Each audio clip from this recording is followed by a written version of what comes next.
One problem for anybody introducing her turns out to be that she herself is a master of the introduction. The first sentences of her pieces are declarative, authoritative, and often absurd all at the same time. And they sort of dare you not to read the next sentence. So instead of introducing her any further, I'm going to sort of let a couple of her sentences introduce her for her, and then we'll chat. So I'm just going to read them in quick succession, like a weird prose poem.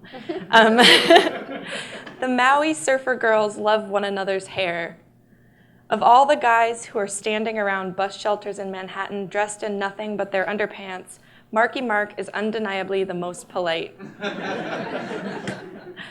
One of the last happy meetings of the Tanya Harding fan club took place at Nancy Wellfeldt's house around her dining room table. In Bulgaria, some tennis balls are like dumplings. For a while, Silly Billy was of the mind that all clowns were fungible. If Colin Duffy and I were to get married, we would have matching superhero notebooks. If I were a bitch, I'd be in love with Biff Truesdale, who is a dog. So I thought maybe we could start out by talking a little bit about process and just, first sentences. Is for you, when you start writing, does the first sentence have to come first, and does it have to be right before you can move on to anything else, or how does that work for you? It's funny. I'm sorry. I'm still laughing over these, thinking, really? Did I write those? For better or worse, I write from the beginning to the end in stories, and as a result, I can't move forward until I get that first sentence down.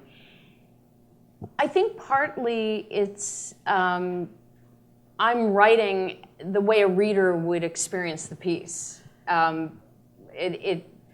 a result, my entry into the piece is replicating what the reader is going to experience. So it feels natural to me that I'm kind of building the story the way it will be read.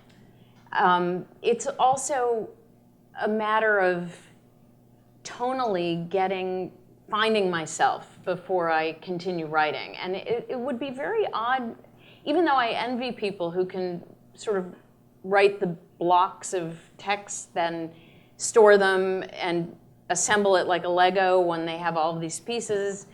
I just can't do that. And I realize that the model that maybe makes more sense for me is oral storytelling.